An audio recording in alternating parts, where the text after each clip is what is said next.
Welcome to Adam McKola TV. I'm Adam. This is the Manchester United 2017 year review. Before we get stuck into the video, I've got a quick favour to ask of you. Make sure you're hitting that subscribe button if you're not subscribed already to the channel. We're trying to hit 50k ASAP and you can help me do that. Anyway, let's get stuck into the 2017 review. 2017 saw Manchester United lifting 2 trophies, signing 3 new players, a couple of familiar faces and fan favourites headed for the exits, including Manchester United's top goal scorer, Wayne Rooney. The record goal scorer left the club after a long successful period to kind of show the change that had gone on since Sir Alex Ferguson had left. Of course, we returned to the Champions League. We went on a club record equaling unbeaten run at Old Trafford. And of course, some new faces emerged at the club. It's not been a bad year for Manchester United, but the end of it saw a little bit of negativity swirling around the theatre of dreams. So, are Manchester United heading in the right direction under Jose Mourinho? Has 2017 been a good year for Manchester United fans? To know where you're heading, you got to know where you come from. So let's go back to the beginning of the year. Manchester United started the year in 6th place. Yes, Manchester United was 6th in the league. It's eventually where we finished, but I'll come on to that a little bit later, as there were some certain circumstances which saw Manchester United throw away a couple of the games towards the end of the season. But after so many draws in 2016/17, especially at Old Trafford, Manchester United just kept throwing points away. And it's something that has improved at the club as the year has gone by, and particularly in the new season. Some of those games that we were drawing earlier on in the season, we are now beginning to win again. We remember West Ham, we drew that game, we beat them at Old Trafford. Remember Everton, we drew that game, we beat them at Old Trafford this season. There's also a few places we went to and didn't do too well in, Arsenal, Watford, etc. We put that right this season. So, some of the results that saw Manchester United come into the year in that 6th position have been rid of in the Manchester United side. We have managed to improve on some of those things, and that has been a good part of the year. Manchester United being able to turn some of those draws into wins. Not mentioning December, of course.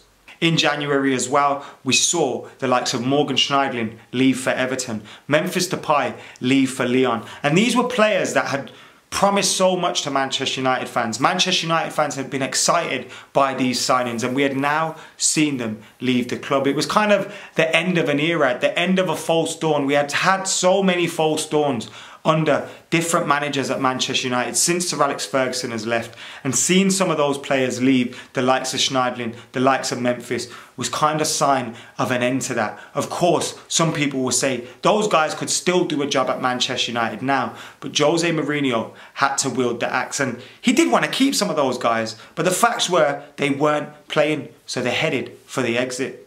Wayne Rooney also broke Sir Bobby Charlton's record, his goal scoring record, with that goal against Stoke. Early on in the year, he whips in that free kick, he scores a goal to grab United a point. It was a shame it didn't come in a better circumstance for Wayne Rooney. Of course, he enjoyed so many great years at Old Trafford, and to see him bag that record breaking goal was great to see. It was a celebration that will kind of epitomise the man as well. We saw Olivier Giroud at that time when he sealed a draw for Arsenal, back flicking and scorpion flicking away to the Arsenal away end. But Wayne Rooney wanted to get the ball and get to the halfway line and try and get Manchester United 3 points. It was a sign of the captain that he was, and of course it was great to see him finally break that record, because some people thought it may not come. With rumours that he was going to leave the club, we thought he may be stuck behind Bobby Charlton forever.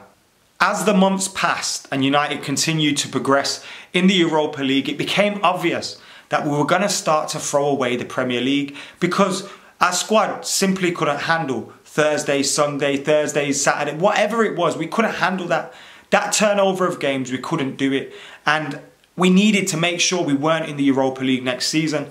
Because of the draws earlier in the season, earlier in the year, we had thrown away top 4. We had blown it. So we had to put all our eggs in the Europa League basket, and that we did. We continued to progress, beating the likes of Celta Vigo, of course, on our way to the final.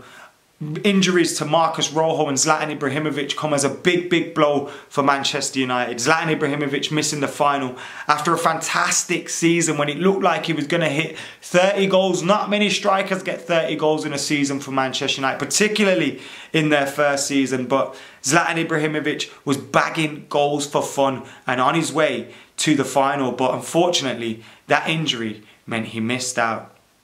He did, of course, have that moment in the EFL Cup final when he won the cup for Manchester United in the dying minutes, and that was one of my memories of the season as well. It wasn't quite my top moment of the season, but it was a fantastic memory. Ander Herrera whipping the ball across to Zlatan Ibrahimovic, who nodded it home. Me and my brother were behind the goal with a couple of friends as well in the United end, and it was absolutely amazing to be there. Fantastic wins. Yes, it was the Mickey Mouse Cup, but United had bagged it and got a trophy, a proper trophy, in Jose's first season.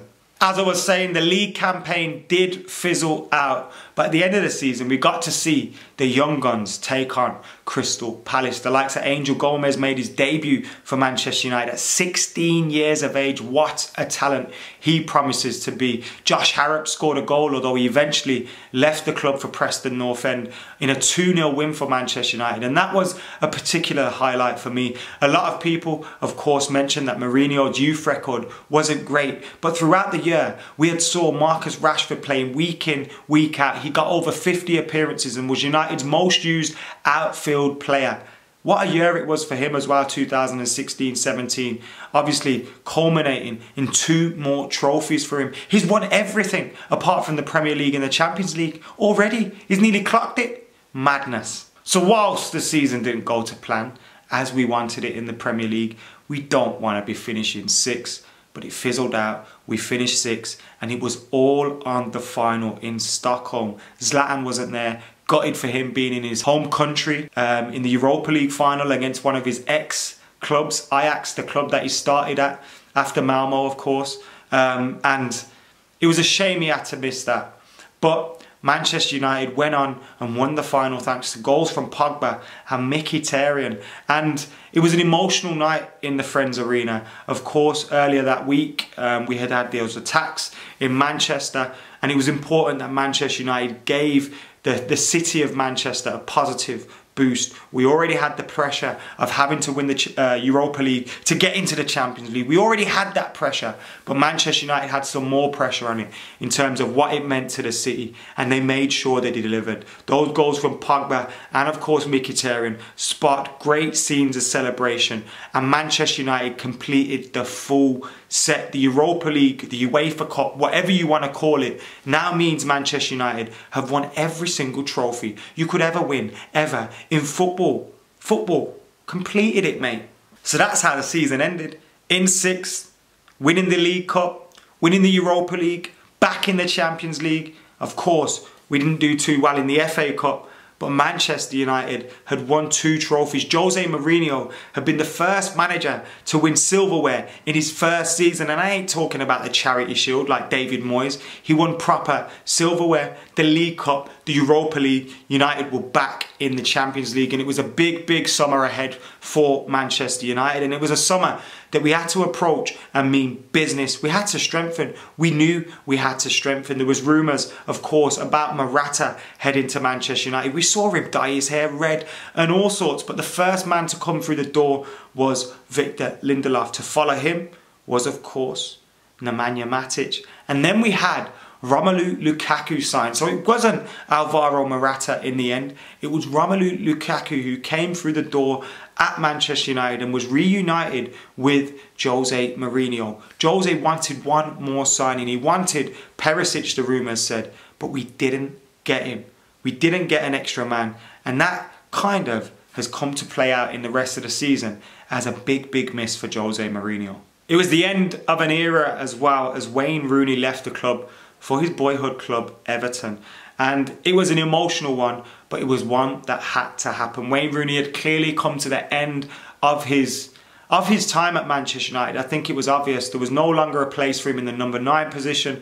There were better players than him in the number 10 position, and he couldn't cut it in the midfield, especially once we had brought in the likes of Paul Pogba and then signed Nemanja Matic in the summer. It was obvious Wayne Rooney was surplus to requirements. He headed back to Everton with all of Manchester United's fans' best wishes, and he headed back to Everton as United's record goal scorer, having won every single trophy. If you would have told us that Wayne Rooney would have done that when he arrived as a boy, we would have snatched your hands off for it. So well done to Wayne Rooney, and what a player he was. But it was the end of an era. After a decent pre-season out in America, and despite not getting that 4th signing that we wanted to get, United fans headed into the season in buoyant mood. We really did head into the season in buoyant mood. We had made some fantastic signings. Romelu Lukaku was someone that we looked at and thought he can help us turn these draws into wins, particularly at home. We had lost Zlatan Ibrahimovic to an injury. It wasn't certain we were going to keep him on yet, although he was training at the club. We hadn't yet offered him a contract. So bringing in Romelu Lukaku was huge for us. But because we couldn't bring in a winger, someone like Ivan Perisic, Rashford and Martial have had to share that left wing spot, and we haven't had to use them as competition or an alternative to Romelu Lukaku, which has been a big problem for Manchester United as the season goes on. And again, showing how Jose Mourinho wanted that 4th signing, but the backing of the club, the backing of the board, they didn't get the business done for whatever reasons, and United missed out because of it. And it's proved costly, as we've seen going into the season. Because, look, we would have liked to have got more competition for Lukaku, particularly when the goals have dried up, but we just haven't been able to do it. Zlatan's been out, and of course, Martial and Rashford have been needed on that left-hand side. The season, though, was an absolutely fantastic start. 4-0 FC, we were blowing teams away left, right and centre, scoring goals for fun. And even when we were winning 1-0, going late into games, we were able to open them up. Teams are having to come out at us, and us on the counter-attack, getting Paul Pogba forward, getting, of course, Mkhitaryan, who was on fire, Martial, Rashford, Romelu Lukaku. It was too much for defences to handle. We were scoring goals for fun, and we were picking up points, and we were looking like we were going to be challenging Manchester City all the way for the title. But then, there's been 2 games in the second half of the year for me, which have kind of seen us lose a little bit of confidence and a little bit of momentum. Liverpool away, Manchester City at home. I'll come to Manchester City at home a little bit later. But Liverpool away kind of stopped that momentum that we had built. Of course, we had draws against Stoke, which you can understand in a season. We lost against Huddersfield, shock result, but they happen in a season. But the way we perhaps approached the Liverpool game, I'm not sure whether that upset some of the players in terms of, oh boss, look what we're doing going forward. Why are we now turning into this defensive outfit that's scared to attack? Maybe that kind of threw some of the players off a little bit. It definitely rubbed the fans up the wrong way, because the fans certainly lost a little bit of momentum and a little bit of that positivity that we had built. Still, the result at Liverpool wasn't bad. It was only a draw, but it did see us drop more points. And with the way Manchester City were plugging away, record-breaking runs, it was hard to keep up the pace with them.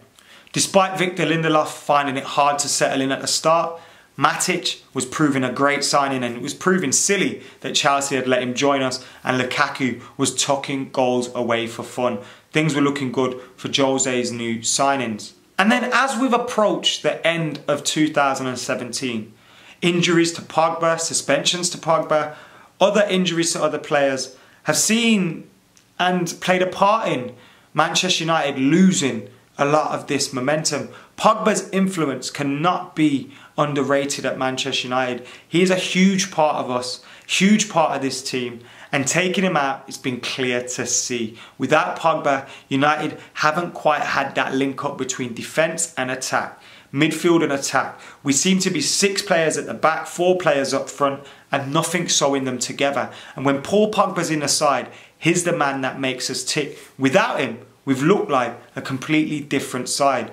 We got good results away from home against Watford and Arsenal. Places that we had lost that last season. Jesse Lingard enjoying a fantastic December and taking his tally to 10 goals as well. Who would have thought that Jesse Lingard could get double figures before the year is. He's on 10 goals. Fantastic achievement for Jesse Lingard. But United results against Watford, against Arsenal, sent us into that Manchester City game thinking, if we beat these lot, the title race is well and truly on.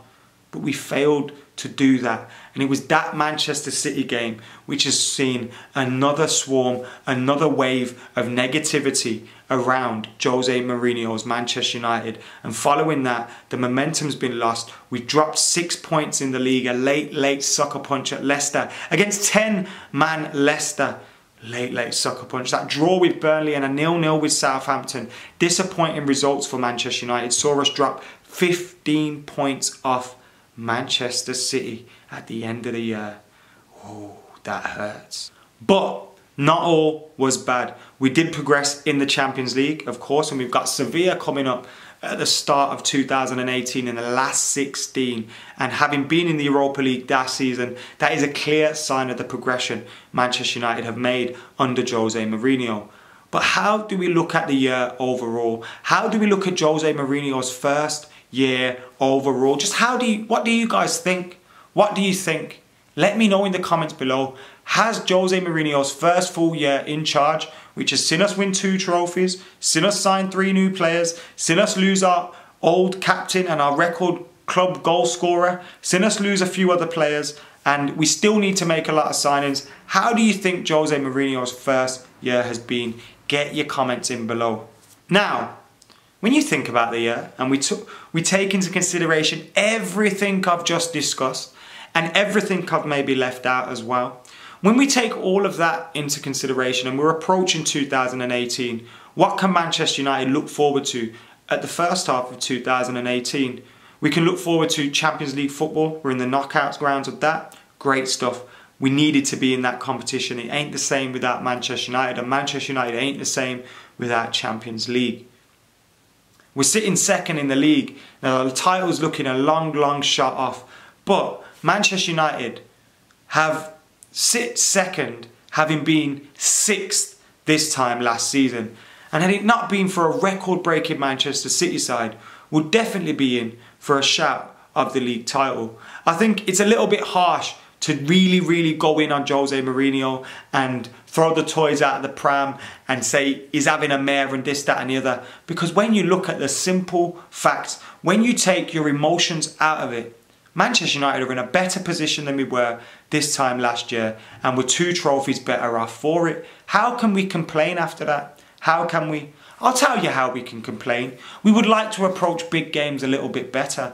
We don't like what we see when we play against Manchester City, against Liverpool, and this respect that we show them. Why don't we try and make them respect us? I understand that mentality from some Manchester United fans, and I think that is a valid complaint to have. But still, that doesn't change the fact that I think Jose Mourinho is doing a very good job at Manchester United at the moment. Yes, he could sort some things out, but what do you guys want? Who else can do a better job than him at the moment? Who else? Still, nevertheless, having said that, I do have some New Year's resolutions for Manchester United and for Jose Mourinho. But before we go to them, let me just say, 2017 has been a very good year for Manchester United fans. We've won 2 trophies. We won the Europa League, which completed the full set. We completed football. How many football fans win 2 trophies in a year? Not many. Not many. We are spoilt as Manchester United fans. We've been spoilt. All my life I've been spoilt as a Manchester United fan. And I'm not going to now say 2 trophies in a year isn't good enough, because it is. Of course, we would rather that be the FA Cup and the Champions League, the Premier League and the Champions League, but you're not always going to be eating at the top table. It just doesn't happen like that. When you think about where we were back then, you know, we're in a much better position now. We've X'd those annoying draws out, excusing Burnley and Southampton, excusing those. We've cut those annoying draws out. We went on a fantastic run at Old Trafford, and only Manchester City have beaten us at Old Trafford. What a run that was. Club record equaling. Nothing could happen like that in 60 odd years. Hats off to Jose Mourinho for that. He deserves credit for that, doesn't he? He deserves credit for Jesse Lingard getting 10 goals when he only got 3-4 last season. Marcus Rashford, who's been in for a lot of criticism, we need to stand by him. He's a young player. This is his first dip in form. He was one of the most used players last season. And this season, he's got 9 goals. I'll tell you what, he's only a handful off his full tally last season. He's right on target to be bettering his tally of last season. That's what we want from Marcus Rashford, improvement, and he's delivering in terms of goals. Of course, his performances can be better. Martial is now playing more regularly. He's close to double figures too. Of course, there's a lot to sort out. Contracts for the like Herrera, Mata, Blin, Fellaini, etc. We need to settle those kind of things. But overall, we're moving in the right direction. 2017 has definitely been a good year for Manchester United, whichever way you look at it. Anyway, New Year's resolution time. Let's get stuck into it. I've got a couple of New Year's resolutions for Jose Mourinho and for Manchester United as a whole. The first would be continue to improve the squad, and this is with a little bit of ruthlessness. By now, Jose Mourinho has given most of these players an opportunity in the side, an opportunity to prove what they are worth to him.